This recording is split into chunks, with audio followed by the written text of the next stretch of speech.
Hello, my friends. I'm Madison. And before we begin today, I want to ask you something simple. Have you ever felt something so strong that words just couldn't explain it? Maybe happiness so big that you couldn't stop smiling, or sadness that made your heart feel heavy?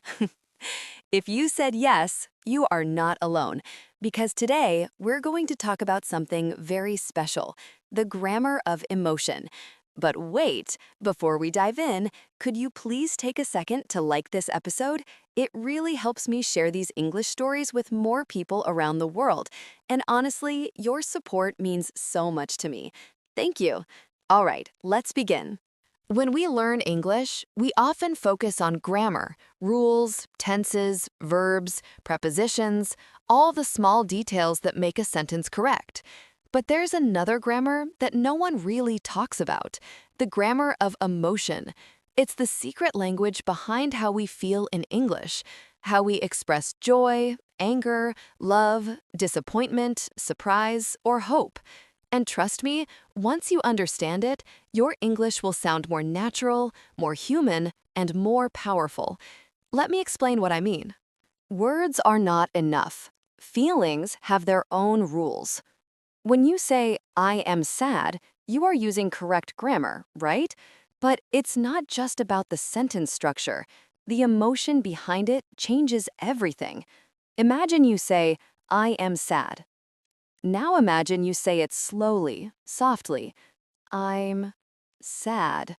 Or fast and short. I'm sad. The grammar didn't change, but the emotion grammar did. Emotions have their own grammar. Tone, how your voice sounds. Rhythm, how fast or slow you speak. Body language, your face, hands, eyes. Word choice, the words you choose to express a feeling. When you speak English, you're not just using words, you're building emotional sentences with your voice and heart. 2. The simple past of emotions. You can also think of emotions like verb tenses. They change over time. For example, I was angry, past emotion. I am calm now, present emotion. I will be stronger, future emotion. See? Emotions have a timeline, just like grammar does. So when you speak English, think about where your emotion lives, in the past, in the present, or in the future. This helps your listener understand you better, not just the meaning of your words, but the meaning of your heart. 3. Connecting emotions, the emotional conjunctions. In grammar, we use and, but, because, so, although, to connect ideas.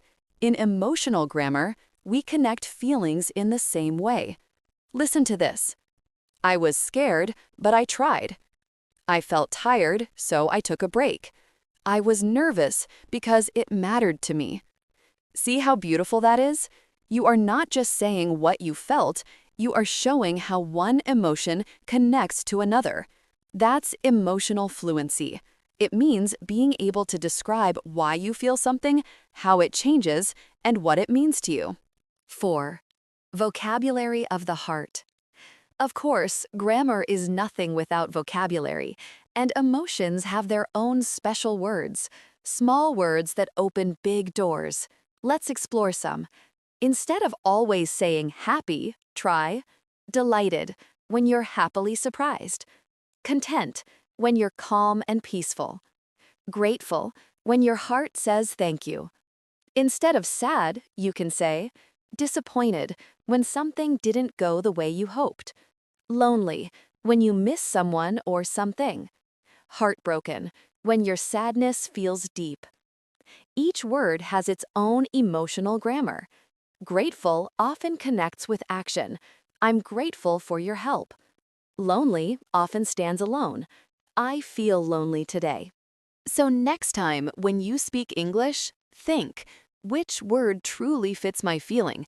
That's how you move from grammar books to emotional English. The tense of hope.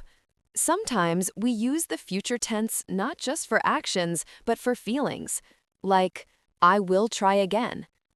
I will heal. I will be okay.